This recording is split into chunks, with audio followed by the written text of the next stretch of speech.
Welcome in to the DNVR Rockies podcast brought to you by DraftKings Sportsbook. Now you can use code DNVR at sign up and get some special offers like how a $5 bet gets you $150 in free bets when you pick any winner in this year's NBA playoffs. Thanks for joining us after this very rocky road trip. I'm Nice. Suzie Hunter along with DNVR's ultimate utility guy, Brendan Vogt. How you doing? I'm good, Suzie. How are you? Getting used to this Rockies program here. Happy to be back. We need to get you some more Rocky stuff for your home studio. I know. Oh, by the way, I should mention this athletic shirt. It's a Stephen Vogt jersey. That's the only reason I'm rocking athletics. I don't get to see VOGT in the majors very often, so I had to pick this one up. Oh, I like that. Any relation? No, none at all. None whatsoever. But I still cheer really loudly when he gets a hit. So yeah, okay. So we got to make sure we get you more Rocky stuff, more of all of that. But yeah, definitely a rough road trip for sure. Just like first initial thoughts coming out of this game today, Brendan. I'm really glad the road trip's over. Can I lead with that? That road trip went about exactly how we hoped it wouldn't. Some of the pitching luck from the back end starters ran out a little bit. Those bats starting to dry up. Really missing Chris Bryant, CJ Cron coming back to earth. You go down the whole list of things. Very few of them are fun, but that road trip was a real bump in the road. It just took a lot of the wind out of their sails, I think, to switch metaphors from land to sea immediately. But it was a tough one. It was, and these results, you look at them, they don't look great, but you can pick a couple different moments throughout these games where they could have gone so differently, and the Rockies just couldn't convert. So really ready to see this team back at course. We need to cleanse the palate for sure. We will talk about a bright spot with our DraftKings king of the game who did some great stuff for us. Jonathan Daza, he went 5 for 11 with 2 RBI. This series, he's on a 5-game hit streak right now, an 8-game on-base streak, and he had a double and a triple in this trip too. That triple yesterday was awesome. We're recording this on Wednesday, so Tuesday's triple was just phenomenal. Love to see that. What are you thinking about Jonathan Daza right now? He's really fun to watch. He's one of my favorite players on this team. I love his approach. Obviously, you and I got to learn and talk about his story recently, which I didn't know much about. Being, the first guy to play baseball from his family, let alone make it to the majors. He's been great. What's that average up to now? I think it is 367. So yeah, that's definitely your bright spot of the series. He's one of the guys right now where, look, if the Rockies have 2 guys on, 1 out, 2 outs, at this point, you're hoping Daza's up. He's definitely in that club. Yeah, for sure. Another bright spot in this road trip, Connor Joe now has a 7-game hit streak, and I'm happy to see him have another streak because he got up to 12 games earlier this season. Connor Joe, he's back. This guy can hit. It's like in the beginning, it maybe looked, like one of those classic just hot starts, overperforming kind of hot starts. Baseball has those guys, right, that just kind of get going. They make for fun stories. But it looks like he can really, really hit, carries himself well at the plate. He had a rough decision today, not necessarily an error, not necessarily a poor decision, but a consequential one that we'll talk about later in the show. He was playing at first there. But, yeah, this guy can swing the bat. And I don't know how many times I can say it. Connor Joe, I'm a fan. I'm a big fan. Connor Joe's nickname right now is everyone's favorite Rocky, which I think is really cool. Yeah, I think that's apt. He's good enough. And then he also has a mullet, so that's cool. So I think how can you not root for a guy like that? He has all of the ingredients of a sort of cult fan favorite for sure.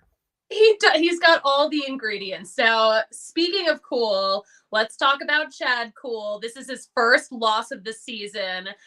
He's now 3-1, but 4 2/3 inning pitched. 7 hits, 5 runs. All 5 of those were earned. 8 strikeouts, though. What did you think of this outing from Chad Kuhl? Baseball can be cruel, Suzie. I thought this was really close to a very good outing from Chad Kuhl, who strike heavy approach was not he was not dabbling around the corners today. He was going right at guys, gotten himself into some early trouble twice early in the game and pitched his way out of it with the strikeout. He really had the slider working today. Nasty put away pitch for him. He had a lot of things working for him. If you get into trouble 3 times in a row, eventually it's going to come back to bite you. That 4th inning, I think a walk and a single to start the inning, gets to runners on the corners, no outs, and there's a double play ball to Connor Joe. He decides to throw home, doesn't quite have the throwing lane, throws a little high.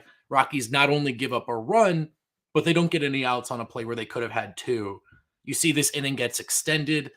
Cool, who was in a great place with pitch count, really has to work even harder. It ends up being 2-3 runs, actually, that come across in the inning when it probably could have been 1. And then, of course, the fifth where he's chased by that home run, just 1 pitch away from getting out of that inning. And as you were talking about in the Slack, Suzie, the wind was pretty unfortunate as well. So he walks away from this 5 innings, 5 earned runs. It's a start he wants back. It's really, really close to a quality outing. And in the end, it's not.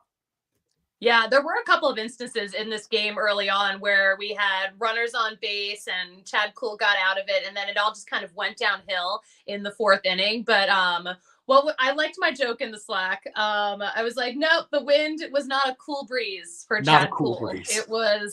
It was pretty brutal for him, pretty brutal for everyone who wasn't a San Francisco Giant. Yeah, it was. I was very jealous of Patrick today because he was sending us clips. Beautiful day by the bay. Oh, yeah. Just a perfect baseball day. These fans are not a huge crowd because they've got the Warriors going on playoffs tonight, but oh, how nice for them. Yeah, I know, right? And then they just get to watch their baseball team. Virtually every ball break bounces their way today. Ugh. Congratulations, San Francisco. You can have nice things, I guess. Good for them. Speaking of Patrick, though, Patrick will be joining us live via satellite. He is probably chatting with Bud Black right now after this tough road trip. But another difficult thing to watch, Ryan McMahon now has 6 errors. What is going on here?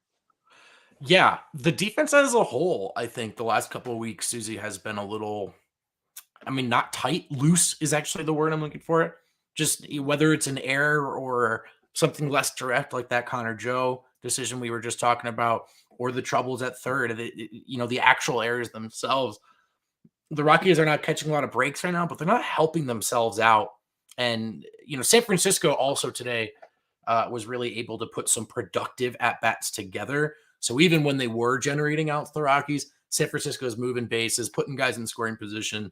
You combine those with some errors, some poor decisions in the field, and a game that maybe could have been close late, gettable late, ends up being a blowout. Yeah, an absolute blowout. It was tough. One thing that I did think was funny that came out of this pregame, I don't know if you saw this on Twitter, Brendan, but Gabe Kapler has started a new debate, kind of akin to, is a hot dog a sandwich, like that kind of thing. Is a beard also a mustache? He was posing the question, if you have a beard, do you also have a mustache? And now this is what we are talking about now, because Gabe Kapler is an interesting dude. Okay, well, let's get into this one. I think this is an easy no. I think if a mustache is a mustache, and what makes it a mustache is the particular styling, the lack of a beard. Kale, you grow facial hair much more easily than I do. Please chime in. As a former mustache man, I have to agree with Brennan. I felt very strongly when I had a mustache, it was a mustache, and people with beards have beards. I agree. 2 separate choices altogether, I think. So Gabe's argument in this interview, this was in their pregame scrum. His argument was that if you go to the barbershop and they're trimming up your facial hair, when it comes to the mustache, they'll be like, oh, do you want us to keep the mustache longer? Asking questions like that. Again, I don't have facial hair like that, so I don't. You would still describe the part of that beard as a mustache, but it's not a mustache. Mm-hmm. I get what he's saying, because there's no other way to describe what are you going to say, the hair on your upper lip? No, but it's too wordy. It's there is a distinct choice you're making between a beard and a mustache when you're choosing your facial hair styling. Thank you for weighing in, gentlemen. I'm just glad that we're getting into this. Thank you, Kale. Super producer Kale. He's got producing skills. He's got opinions. He does. Kale is a superstar. We've got a chat here from Enigma the Gray Man, who is angry! ! Can't blame you there. He says, if I'm a player on that plane back to Denver, that 2-hour flight would seem like 18 hours. Oh. And I mean, look, I don't think anyone expected this road trip to necessarily go in Colorado's favor, but definitely a missed opportunity. They only get one on the road trip. And then I think the game that bugs me the most is game one of this series with San Francisco. San Francisco's best starter on the mound. And the Rockies give themselves a chance to win that game. Would have felt like an awesome one to steal, and then they don't get it. But yeah, I hear Enigma, the hot start to the season, it's all but evaporated already, 16-15 after the road trip. And of course, playing in this division, you just can't have any nice things. 16-15, that's good for last place. Cool. Yeah. So, I mean, this is such an interesting division. Everyone in the NL West is above 500.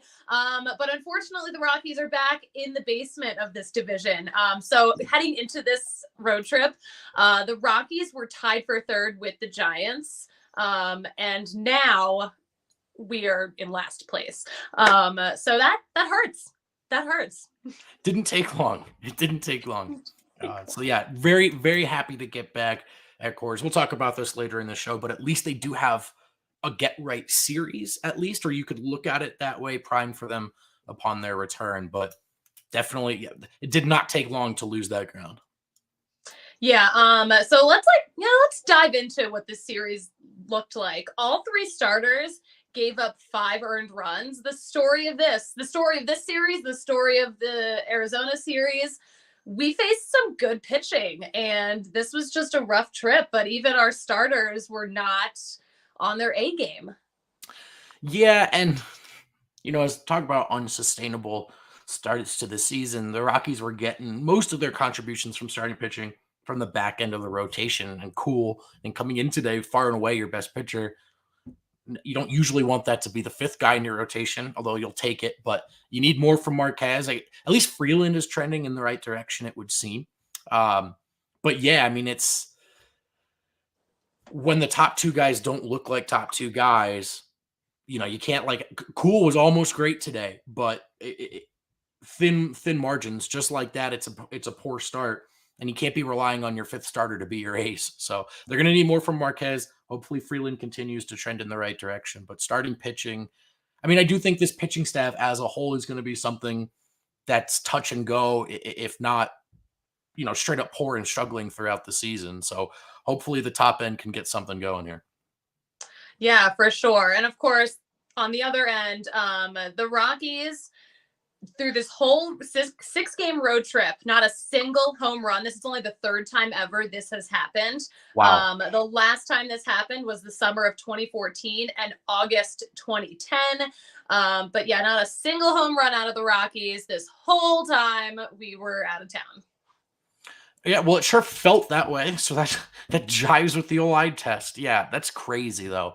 I mean, the bats dried up in a big way. CJ, we talked about maybe being worried about that hot start cooling off. That seemed to manifest, unfortunately. So power bats are dry. Come on back, Chris, whenever you'd like, whenever you can. That's how I feel. Yeah. But Suzie, we got to let the people know that whether they're fans of the Rockies, the Avs, or the Nuggets, you can still watch your favorite local sports teams thanks to Avaca TV, which includes services like Altitude Sports and AT&T Sportsnet. Your diehards, your lifelong Coloradans, your taxpayers. This is your right to enjoy these teams, and you can do it now thanks to Avaca TV. Use evaca.tv/DNVR and use promo code DNVR. You're going to get $10 off your first 3 months. That's only $15 per month for the first 3 months, plus the receiver. No contracts, no hidden TVs. Evaca TV. It gets the people going. It gets the Colorado sports teams on your TV. And Breckenridge Brewery is the official beer of DNVR. So many beers, so many seltzers you could try, but have you heard about the Avalanche Amber Ale? I'm assuming you have one of their flagship beers, really the first Breckenridge Brew product I was familiar with. And they've got a sweet promotion going on right now. What is better than the Avs scoring 2 goals in the first period, Suzie? How about 2 goals plus a free beer? On game days, start your Avs game with an Avalanche Amber Ale at any bar, although we recommend doing it at the DNVR bar. Save that receipt. If the Avs score 2 or more goals in the first period, Breck Brew's going to pay for your beer via rebate. Just upload your receipt on breckbrew.com. Whether you're getting the Avalanche, a seltzer, the Mile High City Cup, or lager, check out the Breck Beer Locator. It'll tell you where to go, where to find your favorite Breck Brew, and you can support them because that's one of the best ways to support us here at DNVR. That's a great deal.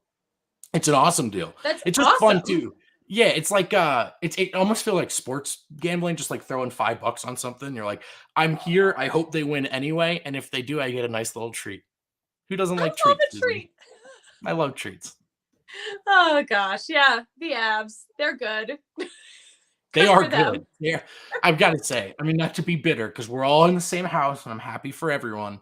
The first 2 Nuggets playoff games at the bar, they went very differently, Suzie, than those first 2 Avs games. The Avs are so good. But the Avs watch parties have been lit. But we're gonna have Rockies watch parties too coming up, and they will be lit no matter what. That's right. So hey, keep an eye out for those because they're gonna happen.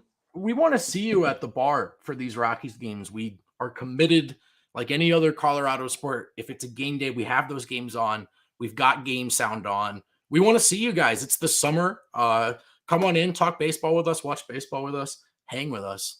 We're a good time. Susie's a good time. I can at least vouch for that. Yeah, thank you. You're a good time. We're all a good time. All right, that's how we end up here. We're just a big fun cluster. All right. I think we're waiting on Patrick. I think I heard a rumor that he's going to be joining in soon. I think he's here. Look at that. Oh my gosh. Fingerless gloves, a scarf, a hat. It's also like 90 degrees here in Denver. Patrick Lyons, how are you doing? I'm doing better than the Rockies. I've had my own personal victories, at least one more than the Colorado Rockies, who have none after the 3-game sweep at the hands of the Gigantes. San Francisco takes it here at home. All 3 starting pitchers giving up 5 earned runs. One that they definitely want to flush from the record just in time for them to come back at Coors Field. 9 home games in 10 days. Let's never speak of this as well. San Francisco and Philadelphia, never speak of it again until they come back here again in a month. Patrick, I've got a question for you because I can't tell. What temperature is it out where you are? That's a great question. It's not as cold as I probably look. I'm just big on the layers. It might be 60. Okay. Might be 60. But that breeze is an MF. Not having a great hair day. So I'm taking an L on that one. Mustache hair is good, or beard hair. I don't know. I guess technically this is a beard. I did listen to some of the first segment. So beard is on point. Hair, not as much. 60 degrees, I'm getting a sunburn as well as a windburn. Multitasking in San Francisco. It's the fingerless gloves that really threw me off. That was the fun. Look, I had to pick up a shift at the Fisherman's Wharf. The flight, they tried to boot me. And then if I wanted to get back by midnight, which I will not be doing, I needed to pay for a seat upgrade. So I pulled the shift and it was fine. Yeah. Fantastic. All right. So you mentioned you're having a bad hair day. Does this have anything to do with Daniel Bard maybe bullying you or teasing you a little bit on this road trip? I mean, maybe. He didn't hair shame me. No, but I had my hair down, and I guess I haven't done that at the ballpark. It'll be down when I arrive at Coors, and then I'll put it up.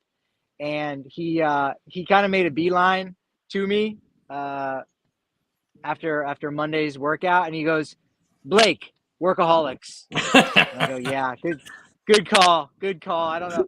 I have to get a graphic at some point, or maybe Definitely. just tomorrow's show. I'll just leave it down." Yeah. And then like 35 minutes later, he's walking at the same time as Dom Nunez, who's trying to get in the zone for BP. And he's like, "Dom, Blake, workaholics." So But he complimented me on my hat a couple weeks ago, so you know what? It's actually all good. Daniel Bard is becoming like quickly one of the people that I'm most fascinated with. But I'm glad that he made such a point to tell you about your lookalike, because I know we want to do a bigger lookalike segment at some point. Yeah, no, he nailed me. I think my hair's gone too long where Eric Stoltz from Pulp Fiction, is not the best comp anymore. It could be Blake Anderson from Workaholics. Take it. I like it. All right. So I also know that you have an important update on Brendan Rodgers, because I asked you're such a good teammate, Patrick. I asked you to ask him how the hotel beds are here in San Francisco. Yeah, well, when you take a $5,000 trip out to San Francisco, you got to hit those hard-hitting questions. So I did. I got it out of the way early, and I've just kind of been hanging out for 2 days. But yeah, breaking news. Let's get the graphic going. Breaking news, Brendan Rodgers got a new pillow, and he takes it with him on the road. Back to you, Suzie. Thank you. Thank you for that valuable update, Patrick. He's sleeping better. He's sleeping better, which is important. We didn't see him the last 2 days, though. So I don't know how good that was. Hampson was in at second base. Randall Grichuk not feeling well, under the weather the last 2 days. So that also doesn't help. Chris Bryant, we'll wait to see when he gets back into the lineup. So I think the Rockies have been relatively lucky, generally speaking, as far as the injuries go, compared with a lot of other teams. That's been a benefit, but I think as of late, those little nagging injuries have added up, and I think we've started to see its impact on the road. Is Grichuk expected to be back upon return? I mean, just an illness, right? You said. Yeah, it seems fine. He was still like walking around, the clubhouse with his bifocals on, looking sharp with those bad boys. But so no COVID or anything like that. He just maybe flu-like symptoms. So we'll kind of wait and see and get more of an update. They do have an off day on Thursday. I believe we're going at noon with Drew Goodman. So we'll talk a little bit more about what we want to forget from this week, what we want to flush from our system, maybe preview the Royal Series coming up ahead. Well, hopefully Grichuk didn't do something crazy like try to eat 25 crab cake sandwiches in the clubhouse. No, can't confirm or deny if trainer Mike Jasperson, did anything like that, or if it was 26. No, I have no idea if they did that. But there should be something in every city for people to consume as a challenge. I don't know why the Rockies don't have that with Rocky Mountain oysters, which is a delicacy. The Rocky Mountain Oyster Council of Colorado definitely needs to give us a couple bucks here for sponsorship, as that is now 2 days in a row. We have referenced Rocky Mountain oysters, but 2 I don't know days in a row. Yep. All right. So speaking of food, so the Rockies have started doing something on Twitter that I'm getting such a kick out of that I need us to talk about. They have launched the Snackcast, where they are rating ballpark foods. They got to a couple of them in San Francisco. But before we talk about what they are doing, Patrick, what have you eaten in San Francisco that is worth noting? Because you did finally tweet us a picture of the helmet nachos. I did. When I'm in Rome, I try to eat as the Romans. So I got a little Dungeness crab in a salad. Went to with good buddy of the pod, Kevin Henry of Rocks Pile. Well, we went to Tadich Grill, the oldest continuous restaurant in all of California. So I had a big Dungeness crab salad and New England clam chowder. That was fantastic. A somewhat of a delicatessen that I think you might only be able to find it at one coffee place, but it's called the Snowy Plover. Love it because it's a bird reference, and it's some kind of like seltzer coffee with cream in it, and it was delicious. I had 2 of them this morning before I had a bite to eat of any real food, so that kind of lets you know what's going on with my morning with a lack of rest. But it is delicious. Once you get over the nasty taste of it the first time, it actually is very delicious. Once you get over the part where it's not very good, it's delicious. Yeah, so yeah. No, that was very good. Here at the stadium, helmet fries was good. I didn't hate myself as much as I thought afterwards. So maybe it's smaller helmet, perhaps. Not sure. Did have the Gilroy's garlic fries, which was fantastic because my wife did not joined me on this trip, so we didn't have to worry about any canoodling with the garlic breath there, as it were. I think that pretty much covers it. Yeah. I'm a big fan of the garlic fries. Those were one of my favorite treats on my ballpark road trip last year. I love garlic, and I also don't have a sense of smell, so I can't even tell when I smell like garlic. I don't have a sense of smell either. Look at that. Smellless buddies. That's fun. Yeah, mine's not COVID related though. This has been my thing for like the past 15 years. Me too.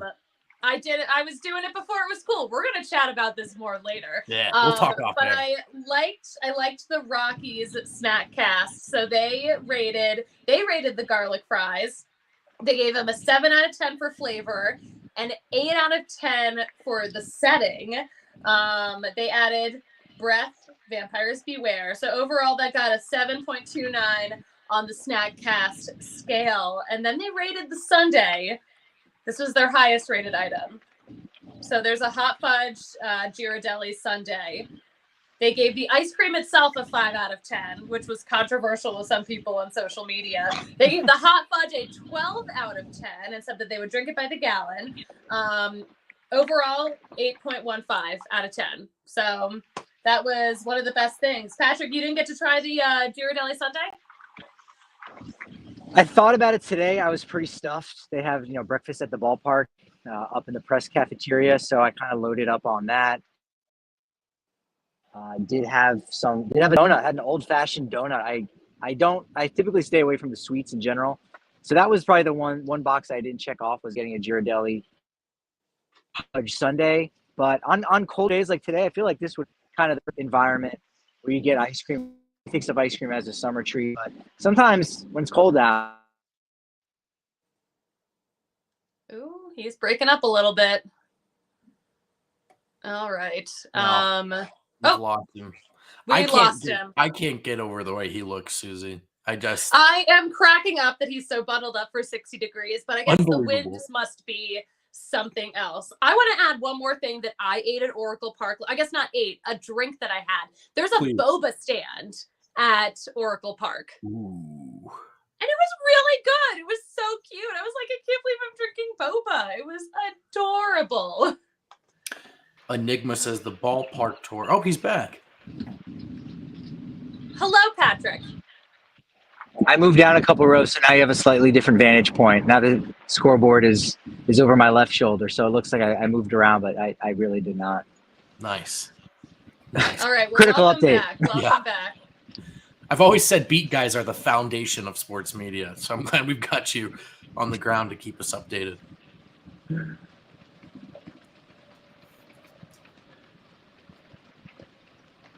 you hear us? Yeah, you can hear us. We've got Patrick. Okay. I guess, yeah. So the weather looks like it's been good. Clearly not good enough for you to eat ice cream or not wear a scarf and a hat. Is there anything that you got to do or didn't get to do worth noting during this road trip? No, not really. Pretty good. I don't think I even set my eyes on the Golden Gate Bridge. We were close, over on Twitter. The folks spoke up and said, you know what, Patrick, you got to get out to Alcatraz. So I got as close as I could on Fisherman's Wharf. Really clear skies for these 3 days. Not a lot of fog, if at all. So really great visibility in general. So I got to see Alcatraz, but didn't get a chance to see Golden Gate Bridge.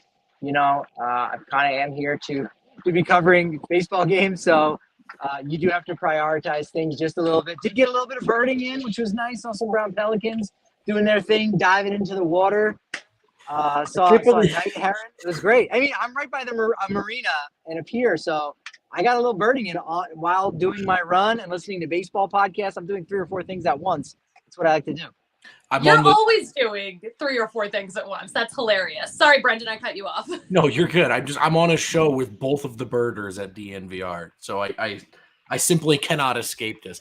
But I do got to let the people know real quick, whether you're birding, you're watching baseball, however you spend your time recreationally in Colorado, you can also go to Lightshade and up your recreation time. We want to tell you about those Wana Optimal Fast Asleep products if you need to catch up on some shut-eye after the big game. No matter when you take one of products, this well-rounded recipe will leave you feeling rested and refreshed in the morning. Over-the-counter pharmaceuticals knock you out with powerful drugs that leave you in a fog.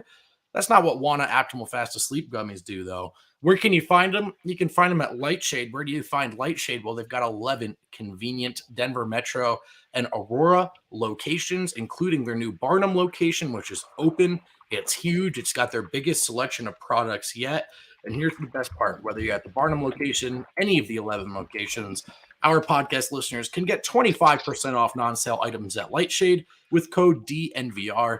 That's DNVR at Lightshade for 25% off. Not once, not twice, but every single time you go in. That's one of the better deals we offer. So if Lightshade appeals to you, get in there and let them know we sent you. And we're back. Let them know. Get in there. Anything else yet? Oh wait, Patrick, you saw kind of a baseball celeb at the park today, did you not?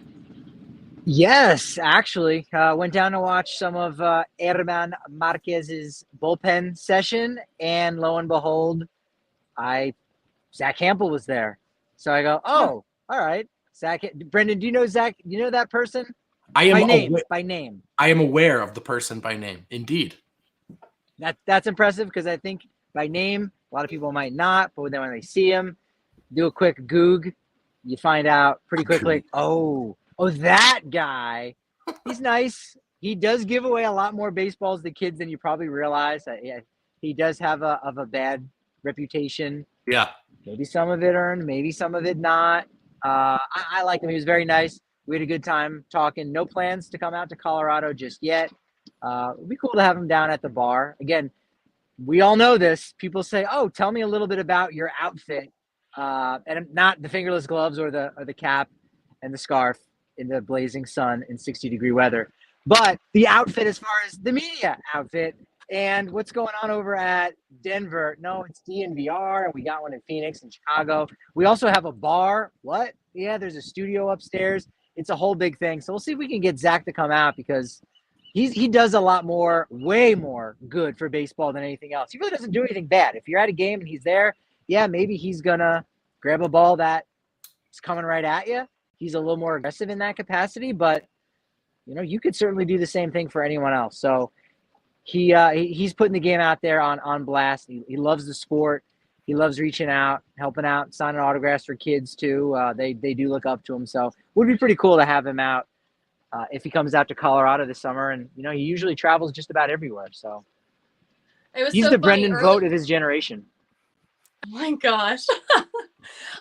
You messaged me earlier in the day. You were like, don't be alarmed if Zach Campbell slides into our DMs. I'm like, are we expecting him? Because I didn't know that you guys had met yet. But yeah, that's awesome that you got to see him. That's fantastic. Yeah, nice guy. And he was there. He was his own videographer for the day and was going around. I think he was trying to get Jock Peterson's autograph on a ball. It was like his 900th home run ball that he caught or something absurd like that because dude goes to a lot of games, so he was cool. That was neat. That's wild. Did you get to go down the giant slide, the Coca-Cola bottle? No, I scaled it from the outside, but could not find an entry point at the top of the bottle. So no, I did not, unfortunately. It's for kids. I think you gotta be 14 and under. And the mustache is the giveaway. Kids, not 14-year-olds do have soul patches now, but not mustaches. So that's mustaches / beards. Yeah, that's 14 teenagers with soul patches is nightmare fuel, actually. But no, I don't like it. This does not have my blessing. You don't remember the old New Orleans baby cakes logo? I'm pretty sure there was a soul patch on one of those babies. Could be mistaken. I try to not think about that logo ever. Yeah. Well, hey, it's connected with Denver and the Denver Zephyrs, New Orleans Zephyrs, New Orleans baby cakes.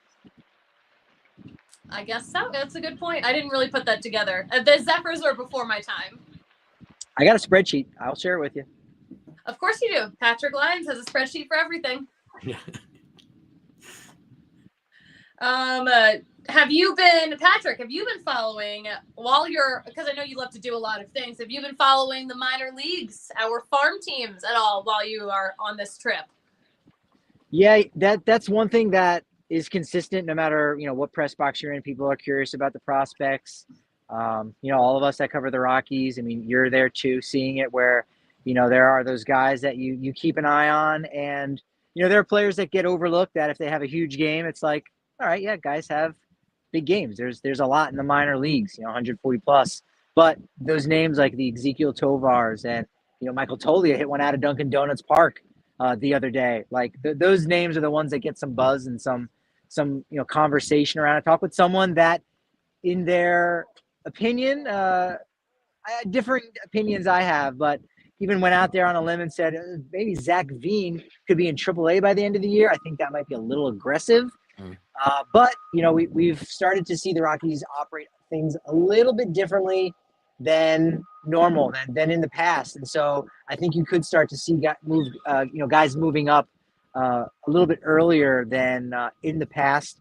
They have a lot more seasoning to do, and as great as a player might be at a AA or a AAA, particularly Ezekiel Tovar, as great as he is, there are differences once you move up that ladder, and you have to be that much more sharp. And so, I think as well as Tovar has been playing, if he gets called up at the halfway point, at the AA, AAA All-Star break to go to Albuquerque and play with the Isotopes, even that I think is a little more aggressive than what we've seen in the past from the Rockies and even some other teams. Doesn't mean it's not going to happen, but I would like for them to challenge that 20-year-old, because I think he's going to rise to that challenge and possibly be the youngest position player in team history. I don't think they've had anyone at age 21 or younger ever suit up for them as a position player. I think they had one pitcher, Marcos Carvajal. Again, got to consult the spreadsheet I made up on that, but he would be the youngest, and he still has some time to do that, to make the Rockies and be the youngest. Yeah, Tovar had a great game on Tuesday. So he went 2 for 5. He had a 6th home run of the season. He's leading the Eastern League in batting average, hits, and total bases. And he was the Eastern League Player of the Month. And also another Player of the Month, Drew Romo was Player of the Month for the Northwest League. So we've just got these little shining stars waiting to find their way up. Romo is someone you have to be a little more patient with catchers. It's another level that of abilities that they've got to work on. They're receiving. Again, anything you get offensively is a bonus. I mean, you look at what Dom Nunez right now is doing at the plate. You might be a little frustrated by it, but there are other guys on the Rockies roster right now kind of in a similar boat, but it's the defense that is going to get a catcher up to the majors and is going to keep them there. So, that's the offensive numbers have been great for Romo, but he might need to do some more to clean up a couple things down there behind the plate. He is more of a defensive first catcher than offense. So his promotion, it might take a little bit longer. He may stay there for the full year, and you understand why. But Tovar, also great defensively. We could see the Eastern League Player of the Month for April get called up a little bit sooner. Buddy even talked about him last week at the stadium. He was a player that played a lot early on in spring training.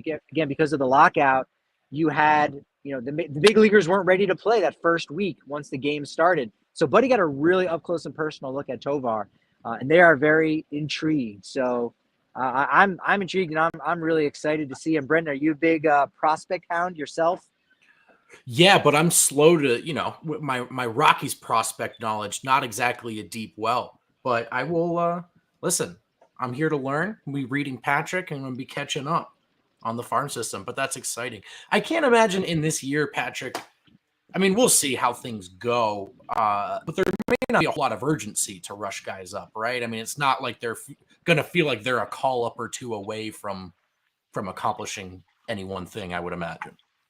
Yeah, that's another one of the elements of everything. You want to set up players for success, and if the story around the team is, hey, they're struggling, hey, they're 1-5 on the road, their big head start that they got in the first couple of weeks, you you now lost that. You're one game over 500. Right. So once that has shrunk away, that's the conversation. And now you're saying, hey, 20-year-old kid, 21, 22, whatever it may be, you're the savior. Can you carry this entire team? No one's really legitimately thinking that, but that does become the story to an extent. So you don't want that to happen. Again, at AAA, Elias Montero really is the only guy right now that you'd want to call up and put in a position, because you look up and down those rosters, those guys aren't on the 40-man. That's another element too, is that you got to create room. You could lose players. So there is a logistical element to that. But you're right. If a player's not going to get regular playing time, and if you're not able to stick through maybe some of those growing pains, then it's probably not the right time. And Rocky season is far from over. They're still in this thing. So you don't want to put a rookie out there and go through those growing pains. You need to set them up for that kind of success. And this may not be the right situation for a guy like Tovar, maybe Montero in the next week or so. We'll see. Well, Suzie, I don't want to step on your toes, but I had a question for Patrick. So if it's okay to shift gears a little bit. Please. As we just talked about, didn't take long to lose the momentum behind that decent or hot start. This road trip did not go as planned. Do you have a thing that's kind of sitting atop your concern list right now, heading back home? Do you have a thing or two that if you could see them get right at Coors, and you could see those two things go well, what might they be? That's a great question. I think the defense really needs to be a bit sharper. That's been something that's been plaguing them. Overall, the offense has been good, not great. They are going to have the Coors hangover when they're on the road. You just have to accept that. But the starting pitching is what's going to keep them in games, and the defense aids and assists that starting pitching. And I'm not sure if you talked about it at all. You and I, the three of us, obviously were talking about it in the Slack. The big first inning where they got 3 runs off of Chad Kuhl. I think that might have been the 3rd inning, but you had to play with Connor Joe at first base. Crawford kind of in his throwing lane, but Crawford was in his running lane, so he had the right to do that.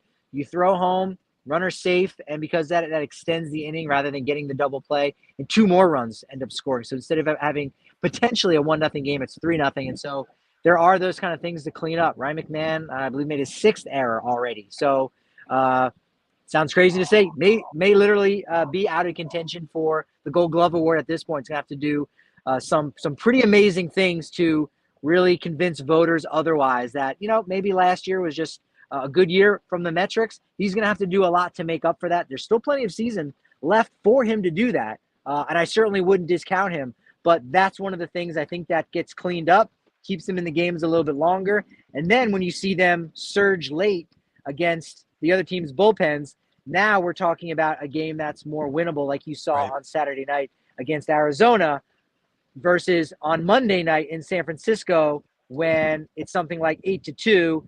They score 3 runs and it makes it a little bit closer, but it's too late at that point. So the defense being the biggest thing, and then bullpen just needs to be, a good amount sharper. But I'm putting it on the defense for right now as being the big one at the top of the bulletin board. Yeah, that's fair. So I heard you say, we're all thinking it too. It is a long season. Let's look forward to our next games. Once the Rockies come back to Coors Field, we have the Royals in town.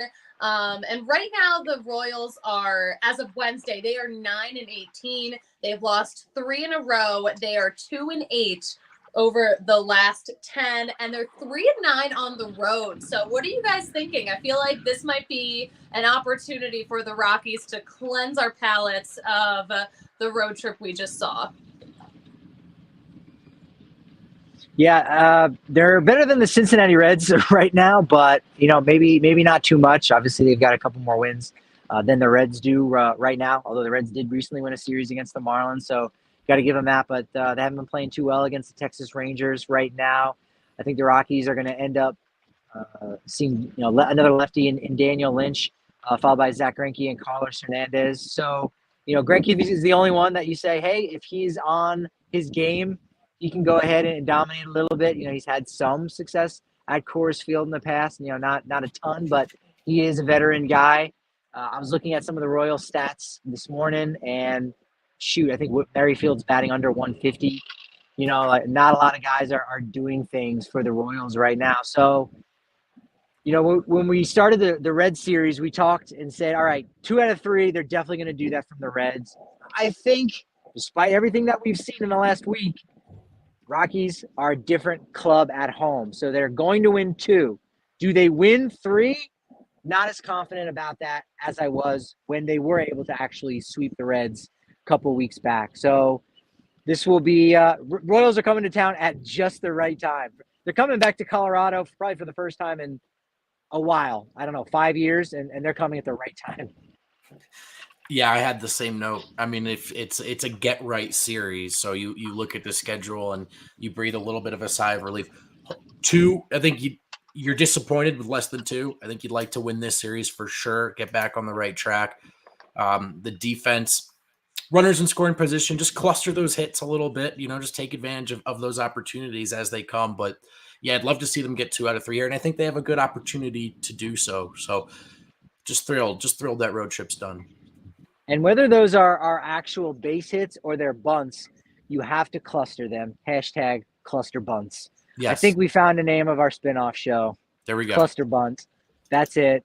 And you're right. And Brendan, you know what? They do need to play well against the Royals because Giants come to Coors Field next week, 4-3, and then the New York Mets, who are playing really, really good. So, you have to take advantage of these kind of series when they come along. And take a page out of the Giants book. I mean, they just did such a good job in that series of being productive with their outs as they came. And you want to help your starting pitchers, give them a little run support, make them don't feel like they have to be perfect here. I mean, it was like that outing for Cool.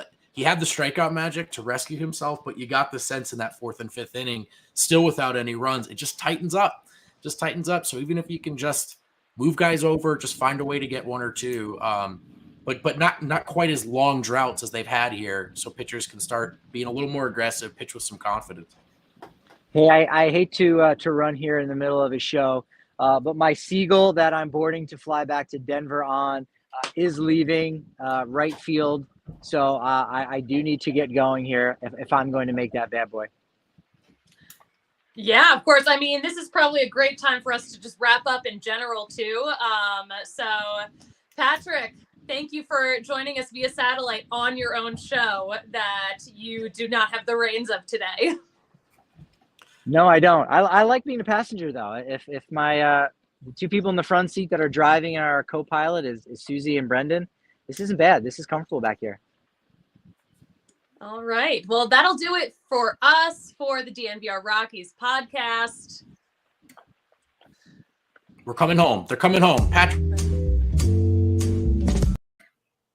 Oh, wow. That